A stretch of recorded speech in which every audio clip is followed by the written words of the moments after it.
As pessoas estão em movimento o tempo todo. E você pode interpretar essa frase de várias maneiras. Mas o que eu quero, na aula de hoje, é que a gente aprenda a diferenciar os diferentes tipos de movimento espacial da população.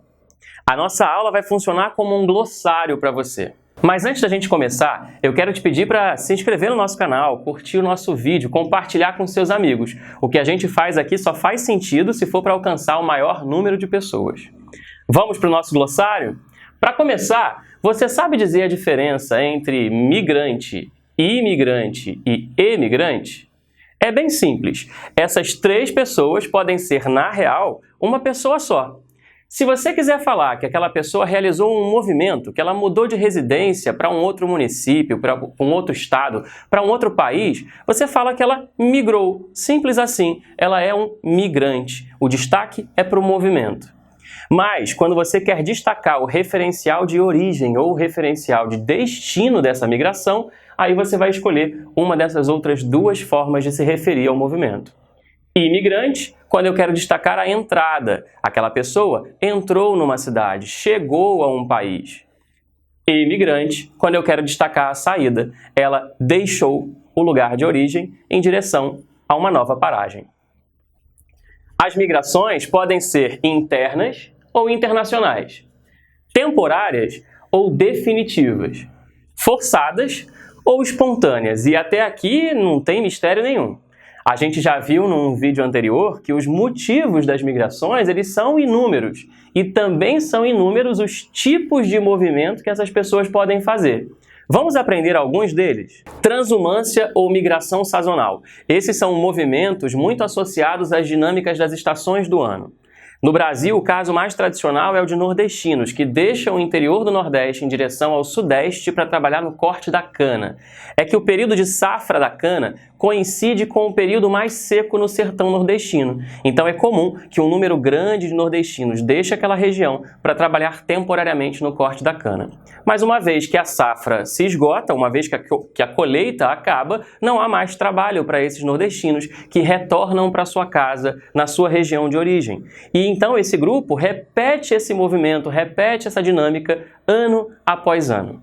Em várias partes do mundo, movimentos semelhantes acontecem, quase sempre associados a períodos de inverno rigoroso. Um outro tipo importante de movimento é o êxodo rural. É o nome que a gente dá para o movimento de um grande grupo social que se desloca de áreas rurais em direção a áreas urbanas. Todas as sociedades no mundo que passaram por processos de urbanização tiveram, ao longo da sua história, algum período de forte êxodo rural. Desde a Inglaterra, no século XVIII, até recentemente, no final do século XX, a China. Agora tem uma coisa que você precisa saber. Quando uma pessoa ou quando uma família se muda de uma área rural para uma área urbana, não é suficiente para a gente chamar esse movimento de êxodo rural.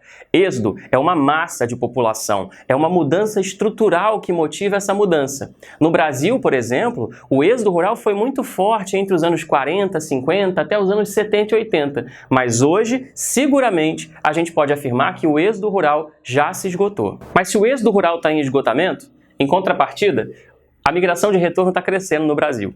Migração de retorno é o nome que a gente dá de forma genérica a qualquer tipo de movimento de um grupo social que retorna a uma área de origem, como o nome sugere. E no Brasil, esse caso é ilustrado pelos nordestinos que têm voltado para casa. O Nordeste, historicamente, foi uma área de repulsão de imigrantes e o Sudeste, uma grande área de atração. Mas já desde o final dos anos 90, um movimento crescente de nordestinos que residiam no Sudeste estão retornando para casa. E o crescimento econômico do Nordeste, acima da média brasileira nos últimos 20 anos, é um dos principais fatores para esse movimento. O próximo movimento que a gente vai estudar é a pendularidade. A migração pendular, apesar de muitas vezes ser chamada dessa forma, não é migração, porque não envolve mudança de residência. Migração pendular ou movimento pendular é aquele deslocamento cotidiano que as pessoas fazem entre o lugar onde moram e o lugar onde estudam ou trabalham. Esse movimento, que faz referência ao deslocamento de um pêndulo, que volta sempre para o mesmo lugar, ele é muito comum em áreas metropolitanas, onde a gente tem áreas menos dinâmicas, periféricas, e áreas mais centrais, onde está concentrado o emprego, onde está concentrado uma série de serviços. Importante diferenciar pendularidade de transumância, porque a pendularidade é um movimento cotidiano, diário, semanal, quinzenal no máximo, enquanto a transumância está associada às estações do ano, como nós já vimos. E, finalmente, fuga de cérebros. Tem gente que quando ouve essa expressão já imagina os cérebros com perninhas correndo por aí. E se a gente tomar cérebro como metáfora para mão de obra qualificada, é mais ou menos isso mesmo. Fuga de cérebros é o nome que a gente dá para um movimento de emigração de mão de obra qualificada, quase sempre em países mais periféricos, onde os poucos trabalhadores com maior grau de qualificação têm muita dificuldade de se inserir nas suas áreas de atuação e acabam migrando para o exterior, muitas vezes contratados, muitas vezes a convite de empresas internacionais.